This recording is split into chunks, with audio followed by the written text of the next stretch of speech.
webinar is being recorded and will be posted on our website in the next week or two. We actually have a new website that we're launching, and we will have this posted under our resources once we launch that website. So if you'd like to go back and take a look at the information or the webinar, we'll have that available for your use. We're excited today. This starts off our webinar series, and Autism in the Classroom. We thought this was a perfect time to have this webinar. I want to thank our panelists, Dr. Harris, Dr. Kuo, Dr. Kim, and Dr. Koegel from Georgia Regents University and the Koegel Autism Center. And today we're going to talk about research-based techniques that can be implemented in the classroom for effective classroom management. And really in the spirit, too, of when we talk about autism awareness, it's really about acceptance and inclusion. So we really want to focus on inclusion in the classroom setting and ways in which we can be successful in that. So let me start off by introducing Dr. Paulette Proctor-Harris and Dr. Nai Cheng Kuo from Georgia Regents University. They're both with the School of Education. And Dr. Harris is the Cree Walker Endowed Professor in the College of Education at Georgia Regents University. She is a program coordinator for the Masters of Education and Teacher Leadership, gifted in teacher support coaching endorsements, and founder and director of the Georgia Regents Literacy Center. Dr. Kuo is an assistant professor of special ed. Her teaching and research interests include autism and applied behavior analysis, language, literacy, education, and response to intervention, RTI. She holds dual doctoral degrees in curriculum instruction and teacher education and special education from Michigan State University. Dr. Kuo has a strong interest in the preparation of teachers and educational researchers in the field of RTI, language and literacy, and autism. She has published and presented on these topics. And in her role at Georgia Regents, she manages special education and works in middle grades and secondary education. So Dr. Harris, Dr. Kuo, thank you very much for joining us. And if you could spend a few minutes talking about GRU's role and discuss the PLU process that we're implementing as well. Thank you. Begin by saying that at GRU we feel very strongly that we are delighted that we're offering this today, and so glad that we are going to be looking at the topics that Mr. Johnson just mentioned, particularly acceptance and inclusion as it relates to children and young people with autism. We feel very strongly that differentiating instructional strategies, etc., are an important part of this. And in order to get those PLUs, Dr. Kuo is going to explain the process. Right, because we want to support the webinars hosted by the Autism Society. So we will offer PLU credit for teachers. We know from this year, having PLU is not required to renew teaching certificates, but it's a good record documentation to show that we continue to improve our knowledge and skills. And we never know when the policy will come back, and then we will need hours. So we will make sure every time when you spend the hours on the webinar, and then we will document your participation. Okay, and then Ray will include some assessment questions to ensure you attend the entire webinar. Yeah.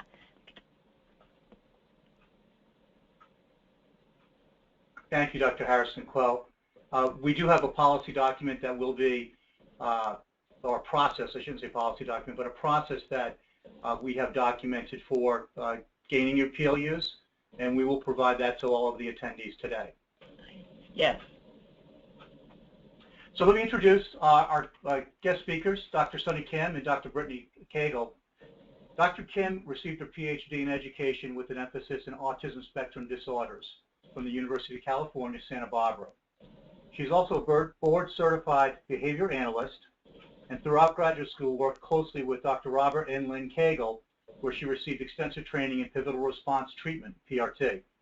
She currently works at the Koegel Autism Center as a program supervisor and is also the head of the School Professional Socialization Training Project at UCSD.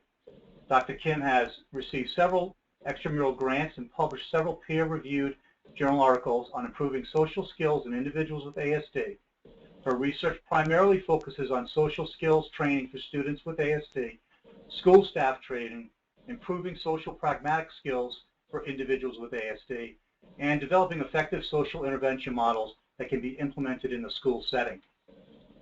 Dr. Koegel is Director of Training and School Program Coordinator. She received her PhD at the University of California, Santa Barbara with an emphasis in special education and developmental disabilities risk studies. She has been supervising at the Koegel Autism Center and the Eli and Edith Broad Asperger Center at UC Santa Barbara for 10 years. She has been active in the development of many programs to improve communication and socialization of individuals on the autism spectrum. Her interests are improving socialization for young adults with Asperger's syndrome, increasing academic motivation for children with autism, and developing the communication and prosody for individuals with autism spectrum disorders. Her publications include improving social engagement and initiations between children with autism and their peers in inclusive settings, a paper for the Encyclopedia of Autism Spectrum Disorders, and a chapter in a book entitled Empirically Supported Educational Interviews for School-Aged Children with Autism, and her dissertation focusing on improving intonation and fluency for adults on the autism spectrum. She has conducted training workshops throughout the U.S., Canada, Greece, Italy, and Spain, and specializes in training teachers, parents, and professionals in pivotal response treatment. So Dr. Kim, Dr. Koegel, thank you for joining us today, and we look forward to your presentation. And at the end, we will have questions. So just a bit of a logistics, and I apologize, but you do have the ability to raise your hand and also send questions via the right-hand bar on your website. So you'll see where you can have click on questions and then type a question, and then we'll take 10 to 15 minutes at the end of the session to answer those questions. Thank you. Yeah, perfect. Thank you so much. We're really excited to do this, and now we know it's not required, so we're really happy you guys all joined us. Thank you, and we hope this is really helpful for you guys to implement some of these strategies in the classroom. One of the most common complaints amongst teachers are that they don't feel prepared for the variety of kids entering in their inclusive classrooms. And so some of these strategies won't just be helpful for your kids with autism, but all the kids in the class, and hopefully will increase that motivation to engage in those academic tasks and also perform better in class and in life in general. So I hope this is useful for you guys. Yeah. Well, thanks for coming. So before we get started, we want to thank Ray Johnson and Melissa Solares for putting this together. It's really great. We really want to get some of the work we've done out there. They show there's a big gap in research to practice. They say about 10 years from when the research comes out to when we actually start practicing. So these webinars are just a really nice way to get that gap decreased and really get the most useful strategies out there. Great. So we will begin.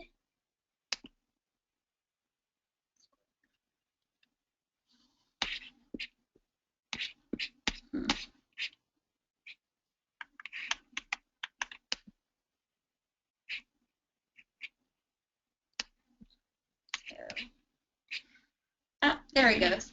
So today we're going to go over the brief history of, including children with disabilities in general. Then we'll talk about inclusion, the disruptive behaviors we may see in a typical classroom setting, and then some effective intervention strategies.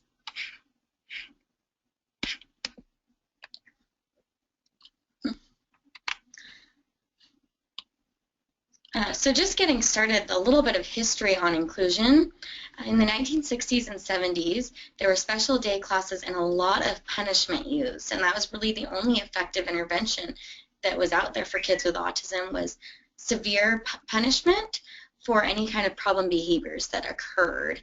So then in the mid to late 70s, there was an inclusion project that decided to have this Education for All Handicapped Children Act, where we could really include kids into the classroom setting in the least restrictive environment so that they could get the most of their education. But there was still a big problem that was preventing a lot of kids from entering the classroom, which were these problem behaviors, sometimes aggression, sometimes tantrums, and other problem behaviors that we're seeing occur. And they didn't really have any good, effective interventions. So a lot of classrooms kind of tied kids up on restraints, or maybe used some sort of forms of punishment. And so in the late 70s, the field of positive behavior support started. And this was really great. It treated people with disabilities as humans. It really gave them this support system. We looked at ways that we could really look at why problem behaviors were occurring and how could we effectively get these kids to learn new and appropriate behaviors and not use any punishment at all. It was very, very helpful for these kids, and there's a lot of effective interventions that we can use, and we'll talk about those. In the 90s, IDEA came around, and this was when we really had to push for lots of full inclusion and partial inclusion for kids with autism, and this was really where teachers started to get nervous because we were seeing tons more kids with autism being included in the classroom, where teachers said, I haven't had any support or training to have 5 or 6 kids in my gen ed class with 20 other kids.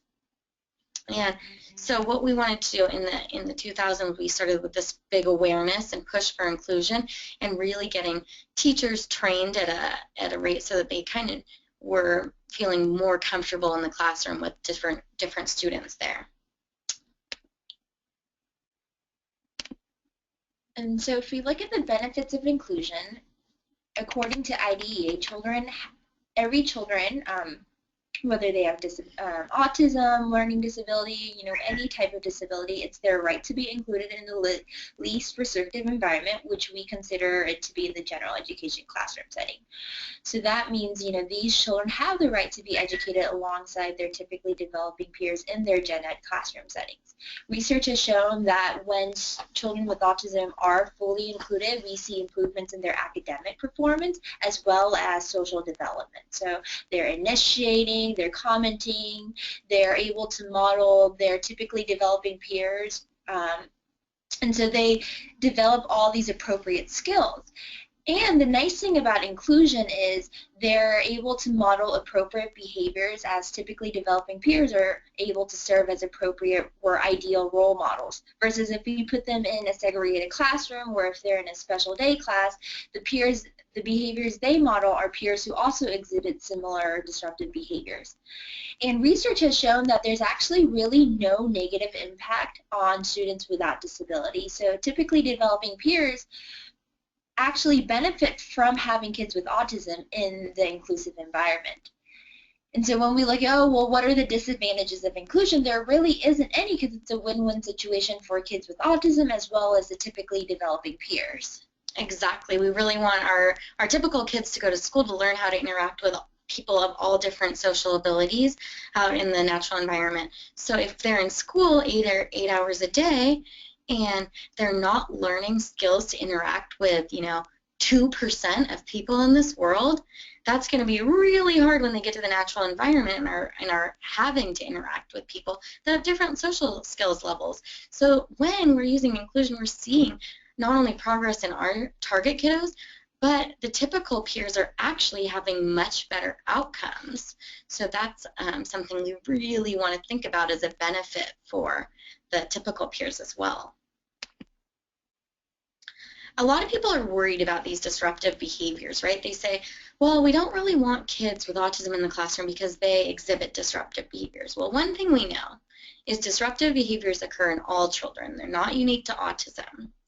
And the reason that they occur at a little bit higher rate in kids with autism is because they usually serve a communicative function, right? These kids aren't trying to be disruptive for no reason, right? They're trying to communicate something, but they're unable to appropriately verbalize it. Maybe they want to get out of something, or maybe they want access to a different item. Maybe they're having trouble with a transition. And these disruptive behaviors are extremely effective and efficient. If I want that toy and another child's using it and I push them, I usually will get access to that toy. Or if I don't want to do a math problem and I sit there and I ignore you, I'm probably not going to have to do the math problem. I could sit there for an hour and ignore you. So they're really effective and efficient, and they're inadvertently reinforced. So we're seeing these problem behaviors maybe getting reinforced by peers that don't have a lot of training, or maybe by an aunt or an uncle, or maybe there's a new babysitter there that doesn't really know to ignore certain behaviors. So these behaviors keep getting reinforced. But there are these positive behavior support strategies that we can use to target disruptive behaviors that are extremely effective for these kids. We'll talk about those. Yes. And so some of the intervention strategies we're going to talk about, and this is just a few of the intervention programs we've implemented, but there's so many more. But the ones we really work well for us is incorporating the motivational procedures of pivotal response treatment, doing a buddy system, priming our kiddos, putting them on a schedule, showing them a visual schedule, giving them preferential seating. Some physical exercise is another good one, self-management, like a reward system, and just making sure that we're able to coordinate across environments. So we're communicating with the school team as well as communicating with the home team. And one thing about all these intervention strategies to notice is that they're all going to kind of prevent any problem behaviors from really occurring if you're setting up all these opportunities so that they're really fun for the kids. There's high levels of motivation to complete activities. We have other things going on in order for these kids to be really successful. We're going to see fewer problem behaviors in general. We're not going to have to worry about it. What typically happens in a classroom right now or at home is the child will exhibit a problem behavior, and then we change the way we react to it, right? A lot of people say, well, ignore that, or, put the child in timeout, or these things. These intervention strategies that we're going to talk about today are strategies so that maybe problem behaviors won't occur at all. And you won't even have to worry about them. And they're not just helpful for kids with autism. These strategies are awesome for all kids. In fact, most of these things my parents, who were the Koegels, I forgot to mention that one little detail, but you guys probably got the last name, used with me growing up and with some of my good friends to help them in school with academic activities. So this was helpful for all kids in the classroom, and you'll find that teaching is a lot more fun when kids are motivated to learn and are saying, I can't wait to get to math class because it's going to be so much fun. We're having Lego building today, and we really want to learn. We get to build these super cool houses, and they don't realize that what they're learning about are angles or the mean and median mode. They're really just thinking they're going to class to play with Legos. So that's going to be when teaching becomes really fun for you guys. Great.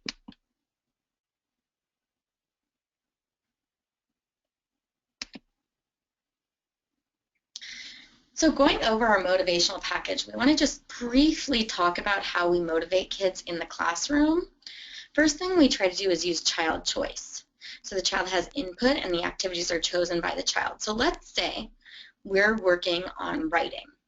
And the child, and you say, well, what do you want to do today, the child? And they say, I want to play the game Sorry. We can have a child write the word sorry down. Or we can have them write the sentence, I want to play sorry. They have to put a capital letter on the I, and they have to put a period at the end of the sentence.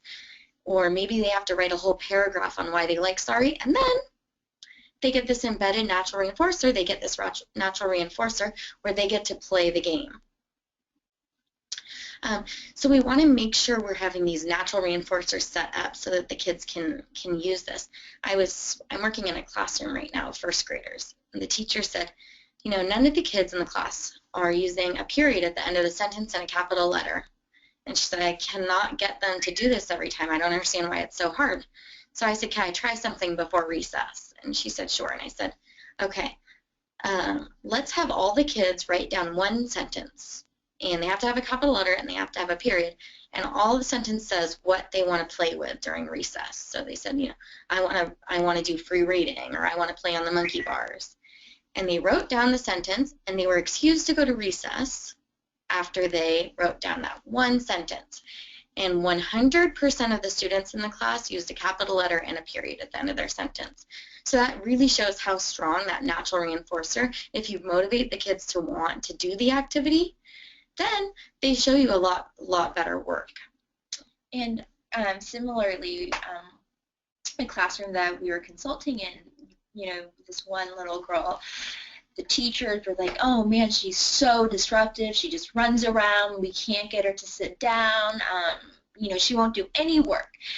It's just, we just have to put her in, you know, a special day class, you know, and I said, oh, well, you know, let's try a few of the motivational stuff and see if we can motivate her. So we embedded some natural reinforcers, you know, we implemented child choice, let her have some say in the writing activity, and we embedded the natural reinforcer. So we found out that she was really, really motivated to play on the iPad. So we simply said, oh, okay, all she has to do is sit. You know, we told her, okay, if you sit and write iPad, you can play on the iPad for a few minutes. And her behavior changed, you know, from 0 to 180. She sat down, she wrote iPad, and the teachers were like, oh my gosh, how did you do that? And that's because we were able to embed the natural reinforcement. So it's really powerful. Yeah, it's a great tool. Another strategy that we'll use is interspersing maintenance tasks with acquisition tasks. So maintenance tasks are something that the child's already mastered, an easy task. And acquisition is a newer task, something that we're really trying to target and teach the child.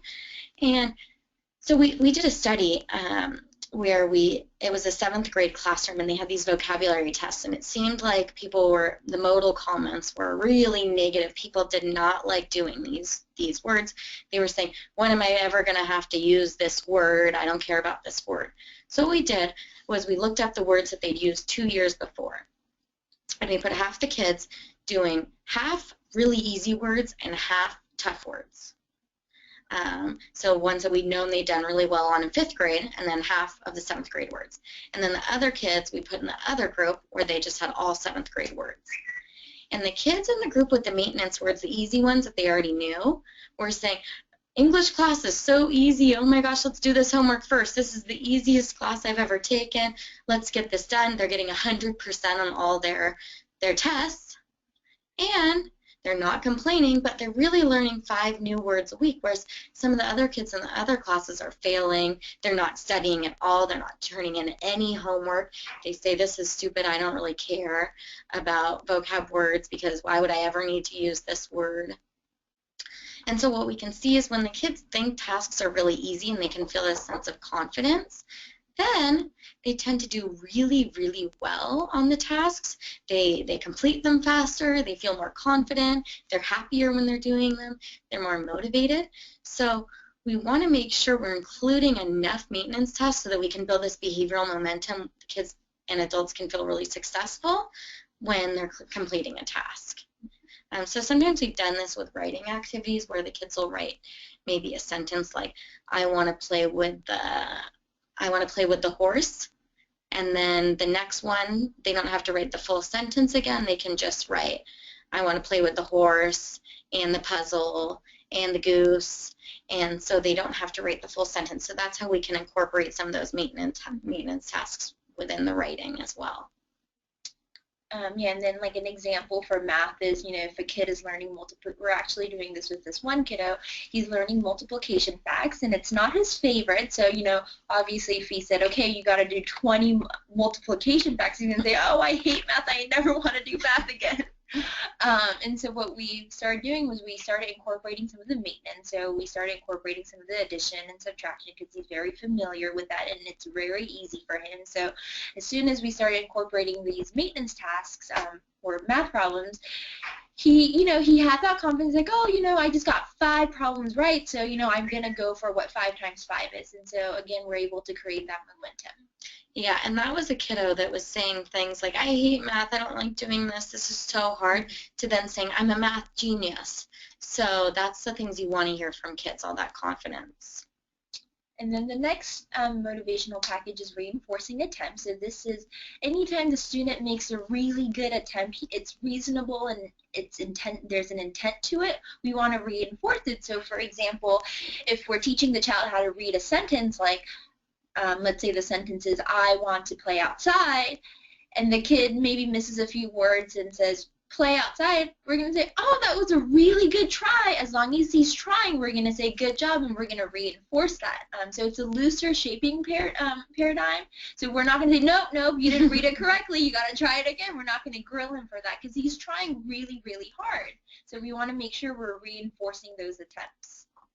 Right, exactly. And you can reinforce if a child has trouble starting an assignment, you want to reinforce maybe just writing their name on the paper. Maybe something as small as that where they're just starting the assignment and they get a lot of reinforcement for something very easy at the beginning that they're already successful with. That'll even be a nice time for you guys to give more positive feedback. Task variation, another kind of thing that happens a lot in assignments. Maybe 30 minutes of just math homework where you're reading the same, doing the same problems over and over. We've found that if you vary the tasks and the activities and the way they're presented, that the kids are more successful. So maybe they want to earn puzzle pieces, and you can do sometimes where they're writing down the puzzle piece that they want to earn, and then sometimes they're reading the name, and maybe sometimes they're adding the amount of puzzle pieces they want.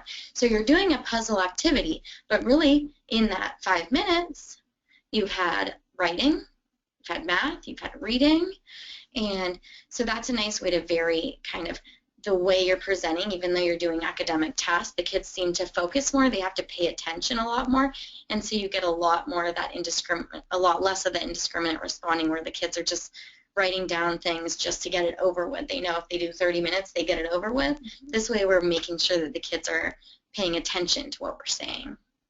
Yep.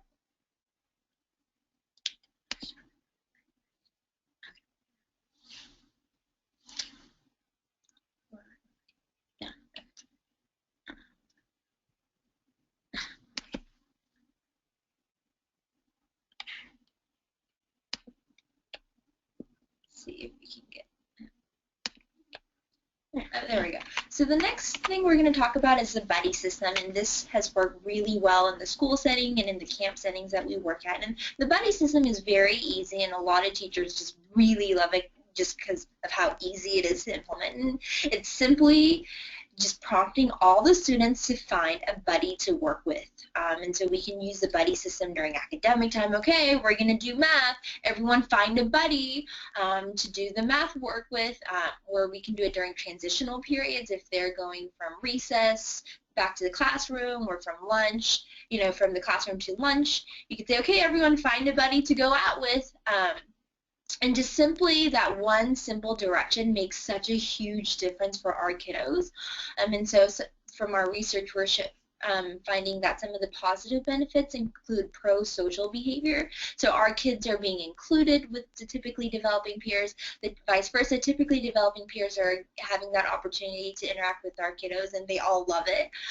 We see increase in on-task behavior, because if they have a peer saying, come on, we're going to do this math, it's really fun, our kiddos are more likely to be motivated to work with their partner. And we see decrease in disruptive behavior. So again, because they have a buddy that's kind of working with them, they're going to more likely imitate and model those behaviors. Yeah, that's a great point. And then a lot of times at lunch, what they'll do with our target kiddos is they'll pull one child that's a typically developing student from the classroom, and they'll have them sit alone with our kiddos that have autism. And the peers report to not like that because they feel they're being taken away from their peers. So what you should do during those non-academic periods is make sure you're having our kiddos go join a group of other kids, a group of all the other kids.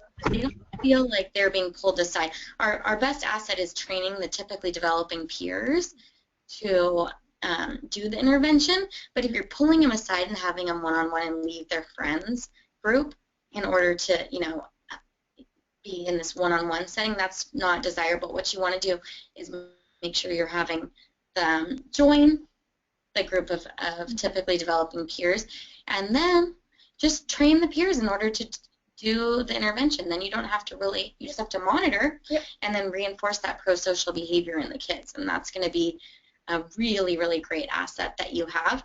And then the buddy system will be something like in the classroom where you maybe take 2 sticks and you have every kid in their own buddy system, which is a great thing you want to do. Yeah, that's a great point. I have a quick little story. So yesterday I was doing consulting with one of the schools in Santa Barbara, and the kid I was working with, he's nonverbal and he can have some severe behaviors, but I said, let's try to work on the social skills and try to have him included with his peers, and all the kids were so receptive. So what we ended up having was a peer would bring his lunch. A few of the girls would bring his lunch and walk with him to the cafeteria, and they sat with him, and he would then have to request for a chicken nugget. That's what was what was in his lunch. And so every time he requested for a chicken nugget, the peers would give him a piece of his chicken nugget, and they all loved it. There were 3 girls, and they all took turns, and they're like, oh my gosh, did you see he just signed for chicken nugget, more food. And so all the kids got excited. He's included, he's socializing with his peers, the peers are all benefiting, and so it was just a great interaction. Oh, yeah, those peers are going to be successful kiddos. Another really great thing you want to try to use as much as possible is priming. Priming is where you expose a child to academic materials or social activities prior to presenting them in the classroom. So some teachers maybe a couple days before will know what math assignment they're going to use, or maybe even just the night before. You say, well, tomorrow I think we're going to do page 32 and 33 in our math book. You can send that math book home with the parent.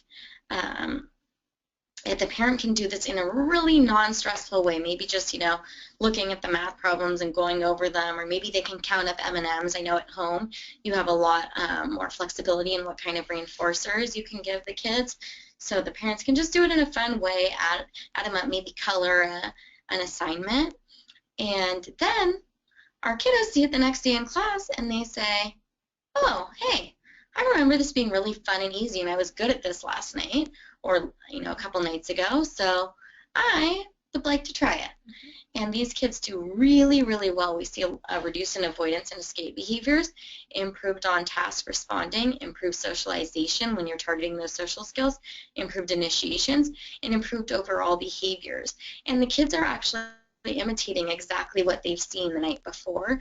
So this is really nice and doesn't really involve a whole lot of work in the classroom, extra work in the classroom. It's just something extra we can add in at home that makes school a lot more successful for our kiddos. And we were consulting with a parent a few weeks ago, and the parent, we said, let's see if the school will do some priming. And she came back a few weeks later and she said, I talked to the teacher at the school, and she was just against priming. And I said, oh, well, why? There's so much research suggesting how effective it is. And she goes, well, the teacher thought that was allowing my son to cheat. She thought that if I gave him the materials ahead of time, he has an advantage, and it's going to put all the other students at a disadvantage. And so, we have to then consult with the teacher and say, well, that's not really true. That's not how priming works. Some of these tasks are already difficult for our kids, so we want to make it as easy and fun as possible for these kiddos so they're successful in the classroom setting. So by giving them a preview of the material that's to come, it's not cheating, it's, helping them, being proactive so that we can see reduced disruptive behavior or the task avoidant behaviors. Exactly.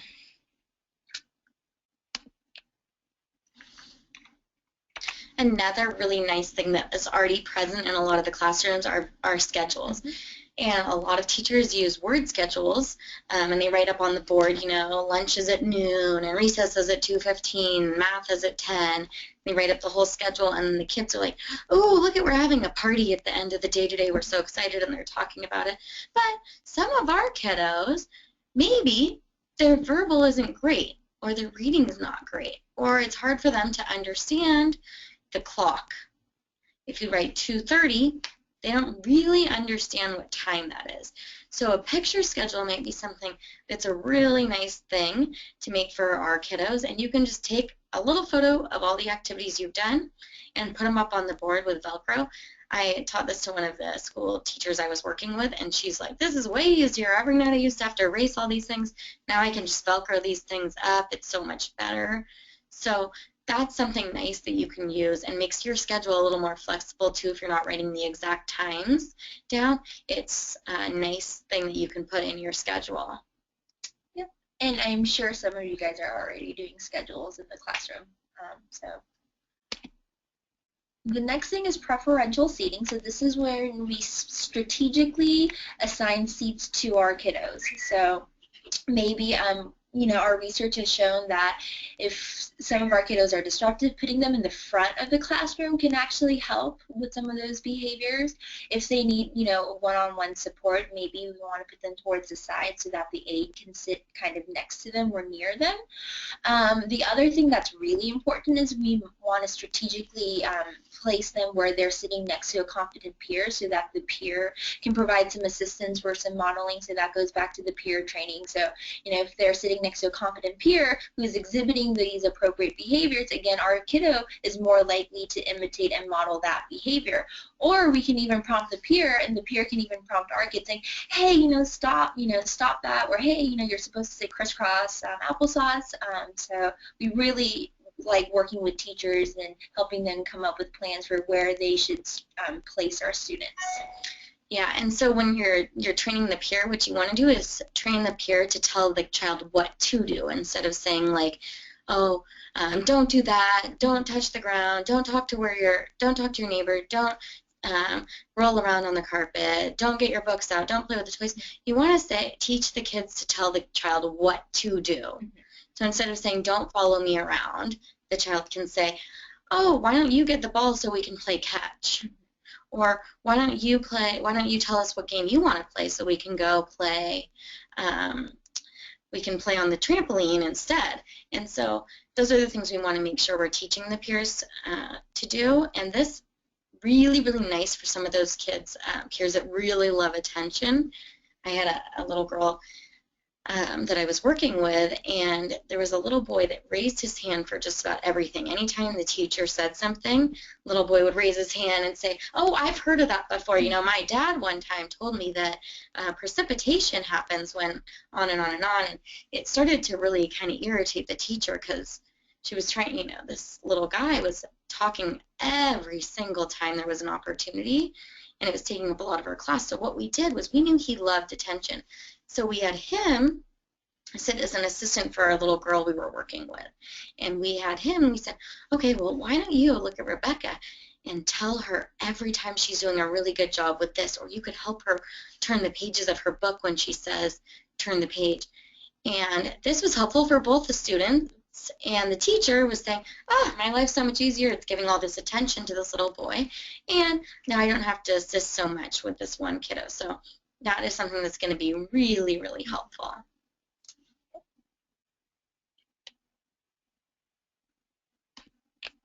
The next thing we want to talk about is physical exercise. So there's a lot of research that suggests that when we are able to incorporate these vigorous like physical exercise where their heart's kind of pounding and stuff into the school days, we see huge decreases in disruptive behavior while improvements in their on-task behaviors. So, you know, it's kind of nice because the school day has these natural breaks like the morning recess, lunch recess, and then afternoon recess. So we just want to make sure our kiddos are engaged in some type of physical exercise so that they're not just like walking around by themselves. We want to make sure they're maybe playing a game of tag with their peers where they're running around for 10, 15 minutes the entire time.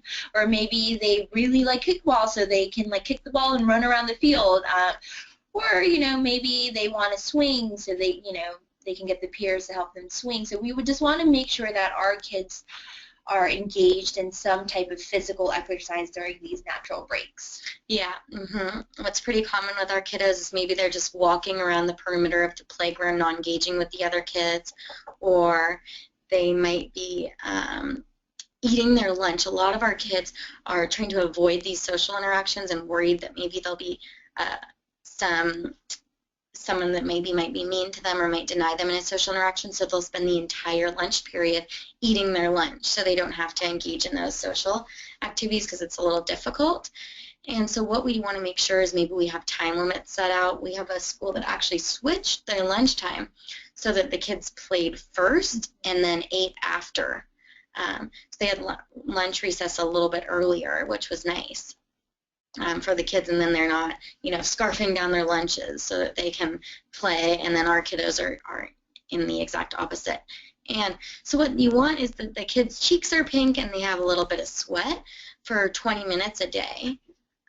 That'll be something that's really, really important. What we did in Santa Barbara was we paid someone for 20 minutes to hold the kid's hand and run around with them. So it's kind of nice. You get paid to exercise. And we did that with some of our kids. And then we're replicating this study in England. And the girl says, they can't run outside because it's raining every day. So she did the workout videos in the gym, and the kids loved them. They were having so much fun doing these workout videos, and it seems to be the same effectiveness. So that's a nice one to think about too.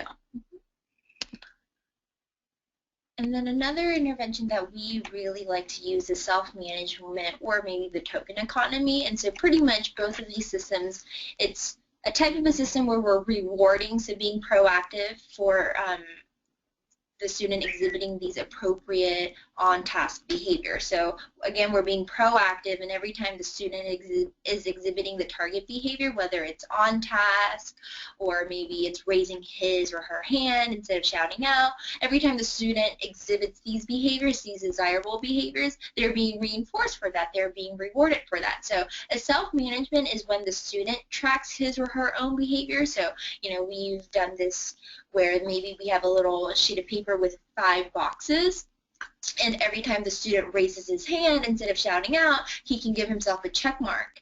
A token economy is a little different. Instead of the student rewarding him or herself, the teacher rewards the student with a tangible item, such as stickers or maybe like a small penny. And so again, every time the student raises his hand, the teacher says, "Great job, raising your hand, here's a sticker," and the kid can put the sticker on a sticker chart or something like that. So some examples where you can implement self-management is, for example, if you want to increase on-task behavior, self-management or the token economy may be a great system.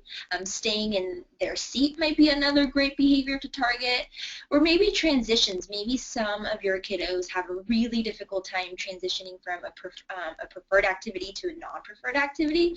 So if you work with some of those kids, we can maybe do a self-management for them.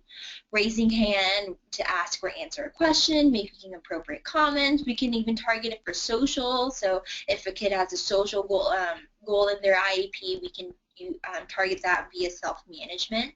So self-management is an application that you can use to target pretty many behaviors.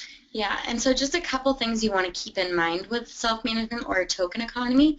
You want to be prepared, so you want to make sure you have enough reinforcers present that it's actually reinforcing for the child when they exhibit this difficult behavior.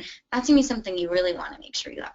Second thing you really want to make sure you have is you want to know the time in between, the time limit you're going to have for the child maybe staying on task. So maybe you say stay in your seat for 10 seconds or 30 seconds. Maybe you say stay in your seat for 10 minutes or a half hour. So you want to make sure the time limit's going to be appropriate and easy enough for the child to reach successfully, so that you're not starting the system that's just going to be way too hard for the kids. We want it to be easy and fun. And the third thing is you want to make sure that you're wording these in a positive way, right? So we're not saying don't get out of your seat for 10 minutes. We're saying stay in your seat for 10 minutes. We're not saying don't talk about tractors. We're saying can you bring up 5 good topics to your peers? This way, the kids are thinking about these good behaviors that they want to exhibit rather than thinking about these behaviors that we don't want them to exhibit, and sometimes then they get a little obsessed with that behavior and they can't think of anything else, which makes sense. So you want to make sure you're prepared, that you know exactly during baseline how long the child can engage in a certain behavior, so that we can do that a shorter period of time and they'll be successful. One other quick thing that I see a lot of times happen in the classroom is they'll maybe have a marble jar and they'll say, oh, everyone was exhibiting really good behavior, so we're going to get a marble for our class marble jar. And that sounds great, but then what happens is they say, oh, we didn't get a marble today because, you know, Ryan was getting up out of his seat, or somebody will just say, oh, Ryan, don't get out of your seat. We're not going to get a marble today for our classroom jar. And that actually promotes bullying in the classroom setting.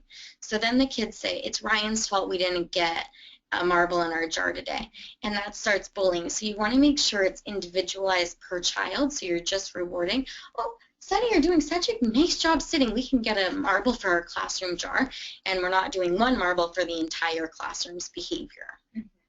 I think this one classroom I'm working with, there's a few kids, you know, that have some challenging behaviors, and so the teacher has done a great job of individualizing the self-management to meet the specific behavioral needs for the few students. So, for example, one kiddo, he has a self-management where the behavior we're targeting is shouting out, and so, you know, we taught him, okay, Billy, every time for every 5 minutes you work quietly, you can, you know, give yourself a point. And so we started the system with him a few weeks ago, and, you know, we are seeing huge improvements in his behavior, and it's really cute because every time he loves the timer, by the way, so he loves setting it and he loves watching the time tick. And if he shouts out, he'll go, oh, no shouting out, and he gets like so embarrassed.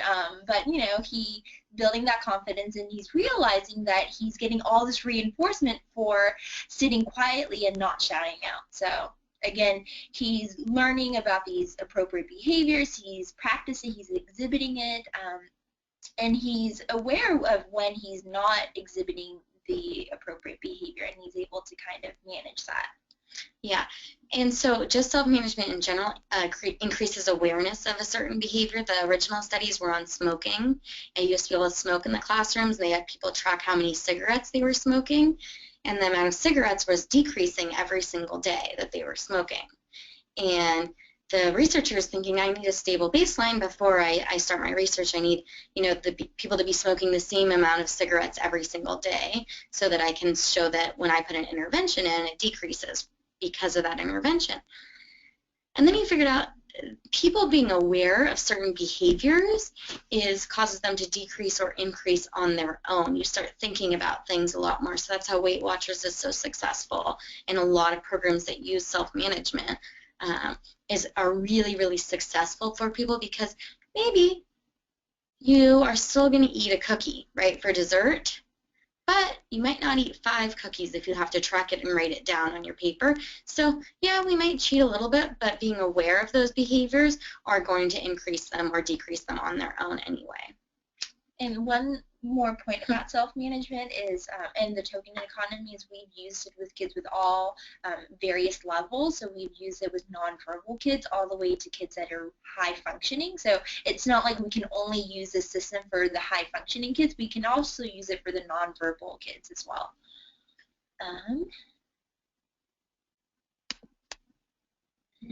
The last point we want to talk about is how important it is to coordinate across environments. So we want to make sure that we are implementing the consistent same approaches in the home setting, in the school setting, you know, in the natural, just wherever the child is.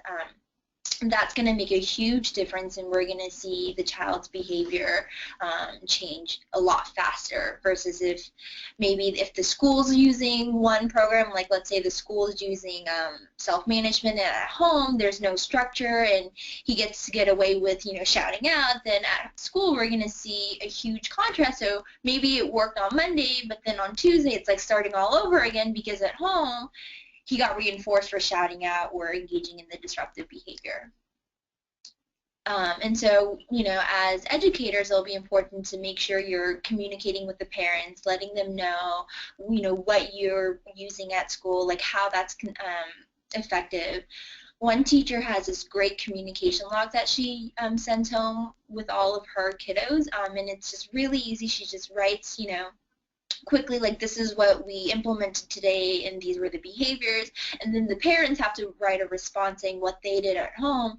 And it's really nice because then we're able to provide this consistency in the child's life, and it's actually better for the child because it's not confusing for the child. He's getting the same message across environment. So it's not like, oh, well, at school I can't act out, but at home I can act out. He's not getting that message. He's getting, okay, I can't act out at home, and I can't act out at school. Exactly, yeah. Yep. Very important thing to do. I know my little cousin has autism, and his parents are firemen. So they, both mom and dad work a lot during nights. They have a lot of babysitters. They have long shifts, so they need someone to pick the kids up from school. And Grandma happened to be really reinforcing the crying. She knew exactly what the kiddo wanted, so if he whined a little bit and pointed, she gave him the treat right away. Well, we were trying to get language out of our kiddo, so every time he's talking, we're trying to start that talking going, and he was really having these big temper tantrums. But once we got everybody on the same page, he learned language in about 2 hours. But we had to get every single person that was with him doing the same things. So we just kind of shared a little bit of what we talked of what our strategies are. There's tons. We could probably do a whole presentation on every one of these topics. So we do have more information on our website and on our Facebook page. If you want to go there and look at it, we have manuals on all of our topics in school home coordination and books, where you can get more information. We have Skype sessions. If you're having a lot of difficulty with a child, you can send in some videos and get Skype help on that. So yeah, feel free to ask some questions now. We have about 10 minutes left to ask questions, and let us know. Yep.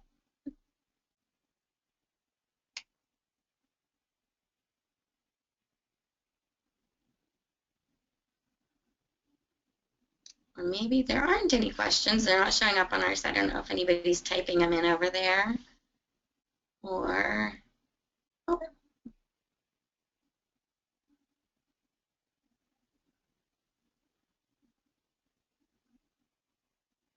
Oh, we can't hear you. Let's see, we can't hear you. Ray, I don't think we can hear you. How's this? Yeah. Oh, perfect. Okay, click of a button. While we're waiting, we will be following up with an assessment of the webinar. We'll also post the webinar and a separate PowerPoint to the website. And also, we'll be sending out the PLU process for everyone to have, which will include a schedule of upcoming webinars. So please just, the assessment will be short, but the feedback will be very important as we strive for continuous improvement on these webinars. We're just starting this series and want to continue to improve and get your feedback. And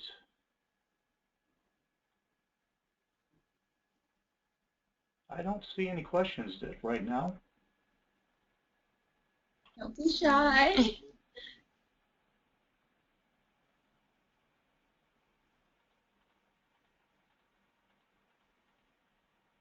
Well, maybe we can try. I don't know if you'll be able to see any of these videos, but we can try to show. Yeah, and we did get a comment from Jim Barrett. Oh, cool. Okay. He's the commissioner on the Professional Standards Commission of Georgia, and the PLU process will not be coming back. However, there are some ways where involvement in this webinar could be very helpful at documenting growth in an educator's TKES platform. Great. So we look at placing students with autism on an equal plane with other students. Sorry, I have to scroll down to read this. With regard to assignment, instruction, implementation, as well as communication, when and where does the value of sticking to it and finding difficulty and difficult content mastery, often yielding student success that is rewarding for the student, begin to be recognized for the student with autism. In other words, how do we manage a difficult assignment for a student with autism when all other factors have been appropriately addressed and managed. Thank you for the great presentation and lots of fantastic information.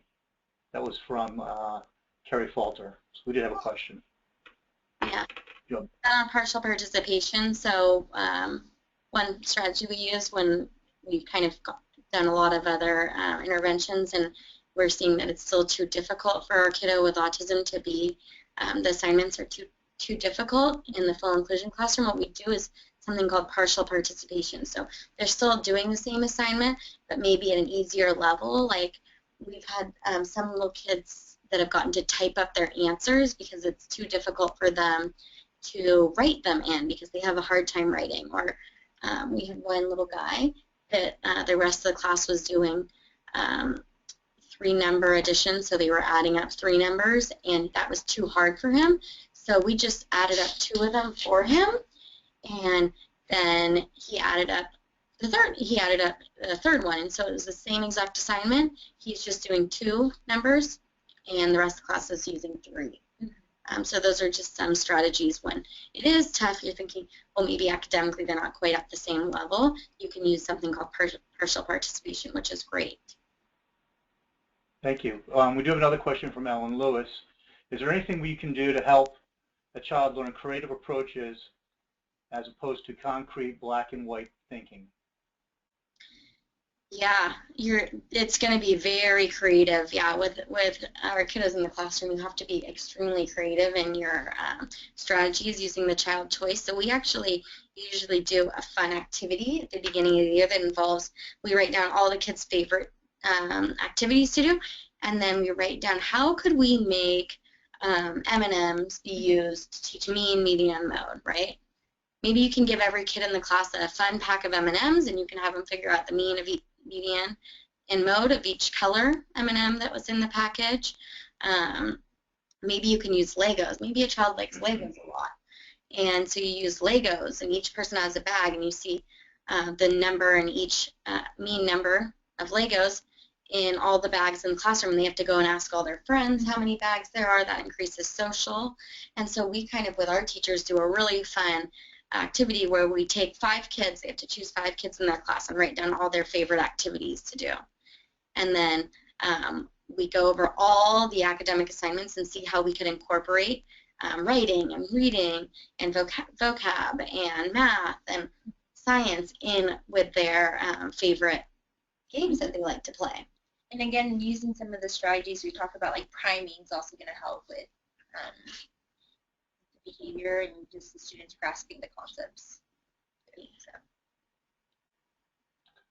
And we've got another question. We've got a few questions here. So we've got one from Gareth Smith. Has anyone ever tried a more inclusive type of learning where you present the child with a solution and then ask them how do they get the answer?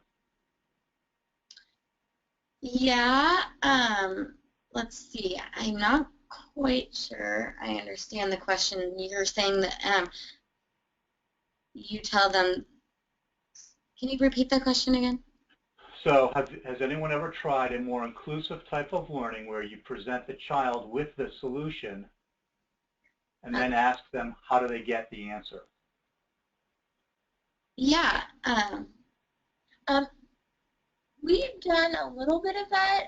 We'll give them the answer, but the problem is sometimes our kids are very black and white. So, again, it may be hard. I know with like the Common Core standards, they do ask a lot of those, like, oh, well, how, 5 + 5 is 10. How did you get 10? And so we're wanting our kids to think more about the strategy. So it's not always giving them the answer. We want to maybe make sure we're able to teach them how to get that answer. And like Brittany was saying, in a very fun and interactive way, it's going to help them understand the concept more so than the answer. Because I think it's more important to teach them the strategies than just giving them the answer. They're not really going to learn. Yeah, if you add in those motivational variables, what happens is that then the kids are excited to learn and they continue learning, whereas sometimes we can give them the answer and then they'll get it, but eventually, and they get it right and they learn the strategies sometimes, but most of the kids burn out when there's no motivational components included. So maybe if you just take like 5 Legos in this hand and 5 Legos in this hand. And you say there's 5 here, 5 here. Okay, how many in my hand? The kids are thinking this is so much fun, and then they get to have 1 Lego, and then you do it again. You put another amount, and then they get to have another, and they get to build a whole house with their Legos. Then they're really motivated to learn, and we see that they actually increase in the rate of learning all the things rather than the other strategies that are used. So we've got time for, I think, 1 or 2 more. The next question is Maureen Elias. The 20 minutes of exercise you recommend, how would you recommend implementing that in junior and high school? So junior high and in high school. Great. What we've done, we're doing a study right now on video games to see if some of the video games like the Wii will have enough exercise in them, and there are some video games that actually do have enough exercise in them in order to get kids to sweat, and the kids really love anything that has to do with a Wii, so we're doing that right now for our older kids. Some of them will sign them up for a track program at school or find some other kind of active camp that they can do, because being around other kids is a support system. The video exercise movies are really, really helpful. Just, holding a kid's hand and running with them can also be a good strategy. Swimming. Yeah. One of our other older clients is doing swimming, and he loves the pool. It's so much fun, and he gets to swim down and get coins at the bottom of the pool, and he really wants all the coins, and once he's gathered up all of the coins, then he's done with his activity, and it usually takes 20 or 30 minutes, and he's active the whole time. And if it takes, 18 minutes, that's not a big deal, but that's the way that they got him to kind of do that. And again, we might want to strategize in terms of, I think at the junior high and high school level, they have to take a mandatory PE class. So maybe we don't want the first thing they do, the first period to be PE. Maybe that can be like after lunch or right before lunch, so it's kind of in the middle of the day. Yep, we got to finish our 20 minutes of running so you can get your lunch. Yeah. Let's just an appreciation for everyone's questions, I would like to just ask a couple more. Mm-hmm. Do you recommend using timeout or having kiddos take a break when they have problem behavior? Great question. Timeout is often difficult for our kids with autism because a lot of times they want to be alone, right? So you're actually reinforcing that behavior. So what you want to do is kind of figure out why the problem behavior is occurring, and there's some really good strategies for finding out the function of the behavior. You want to look at what happened right before the antecedent, and then what happened right after. So maybe if it's an avoidance behavior, so trying to maybe avoid a social activity or avoid an academic task that's really difficult, and then we put them in a timeout. And so actually, even though they might not like timeout, they might not want to be in timeout, it's still reinforcing the original point of that problem behavior from occurring. Mm-hmm. So we have a little guy that gets sent to the principal's office a lot, and he doesn't like going to the principal's office. He feels bad when he gets sent there, but he does like complaining about why he got in trouble and justifying why he got in trouble. So the principal gives him that opportunity to explain why he's mad and in trouble, and so it really started reinforcing those problem behaviors at school, and he gets sent to the principal's office a couple times a day now because it's fun for him, and he does get out of the activities. So maybe timeout can be sometimes good if a child's maybe really upset about something and they need a minute to cool down, and we want to keep everybody safe. So we can, have them separated for a little bit, and they can cool down, and then come back, and then have them engage in that behavior you want. But timeout's usually not the best for our kids with autism because it is nice for them to be alone. Right. And I think one of the schools I was at, the kid every time the kid would do something really, disruptive, like hit a peer or throw a pencil, they'd be, oh, you need a break, go to your break spot. And so what was happening was the behavior was increasing because she found out, well, every time I throw something, I get to go have a break and be all done with this boring activity. So I said, well, let's not reinforce that and let's not give her the breaks. She needs to verbalize that this is too difficult, or maybe we need to intersperse some of the more maintenance tasks into the activity because this is not a good way of communicating. So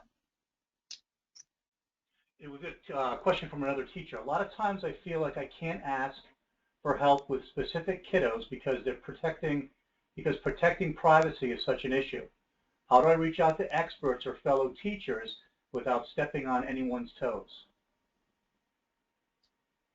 that's a great question. Usually, I think if it's within the schools, like at least in Santa Barbara, the parents have to sign a consent form. Or if we consult with our center, we have to do like a release of information so that our center can then communicate with the teachers at the school.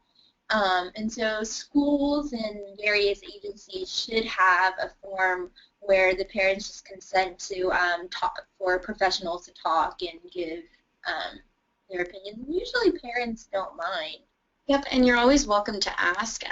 What they say if you're trying to maintain confidentiality of someone is just change the gender of them when you're asking a question. So you would want to say, you wouldn't want to say I'm working with an 8-year-old boy. You could say, oh, I'm working with a 10-year-old girl, and these are the things she does. And that would help maintain that confidentiality. If you do have a question for a professional and you don't have to say the specifics of the child, you can just say, this is kind of the situation that's occurring. I did a behavior analysis and I figured out why it's occurring. Could you help give me some replacement behaviors to teach this child, or how should I teach these types of things? And then you can maintain confidentiality. And Sonny and Brittany, out of respect of your time, do you have time for a couple more? I know I keep pushing the envelope. Yeah. We could do 2 more questions maybe. Is that okay? 2 more, okay. Regarding buddies, is it better to have a typical peer as a buddy, or can it be 2 spectrum kiddos? We would recommend a typical peer, just because, then there's a lot on the research saying that the typically developing peers are the best role models. Right, those are the behaviors we want to be teaching, or the typically developing peers behaviors. The other problem is that our kiddos with autism have a lot of inflexibilities on certain things, and if you take 2 kids that both have inflexibilities and you pair them up to be partners, and their inflexibilities happen to not be the same, like what if I have to be at class 5 minutes early and Sunny has to walk by the basketball court before she goes to class? That's going to be a huge problem, right? And we're not working on social skills at that point, and there's going to be a lot of problems that come up. Like we had two of our adults in our center started dating each other, and the one really wanted to go to a movie every Friday night, and the other one didn't want to be in traffic. And in Friday nights in Santa Barbara, there's a lot of traffic. And so it ended up, they broke up because the girl really wanted to go see a movie every Friday, and the boy said he refused to drive to the theater, and they weren't able to work that out. And so we see that happening at a very young age, that those inflexibilities will clash with each other. And so that's another reason it's very difficult to just pair our 2 kids up as their own buddies. And it doesn't help for social purposes either. Okay, and thank you. And this will be the last one, and I think there are a couple more after this that we'll make sure we get, we'll have the questions asked and get you answers. Yeah, we can send you our email too, so please, if you want to send us all the questions through email, we'll be happy to answer all of them. So why don't we'll write our emails up here, and you guys can... I'll send it out. Great. So when I do a follow-up, I'll send out the email. Perfect. Okay. The last one is, I am a children's minister at a large church. We have generally mainstreamed our autistic kids into our regular groups. However, the stimulation level is pretty high, and it makes it difficult for our more severely affected kids to hang in there with us. Thoughts on creating a separate group that will allow for a smaller room, smaller group of kids that are autistic with leaders who are experienced in this challenge. What's been helpful for that? A lot of kids, maybe it's too loud or something when they have a lot of kids in the group. What's been helpful is if we take our kids there first into that same area and kind of prime them with that area and show them all the fun things when they're alone, then that overstimulation doesn't occur that much. Or you could put, headphones on for some of the kids that really have a problem. Give them like a stress ball so that they can squeeze the stress ball if it's like too much stimulation. Or, if you are thinking of already doing smaller groups, maybe you can just separate, like have 2 different groups.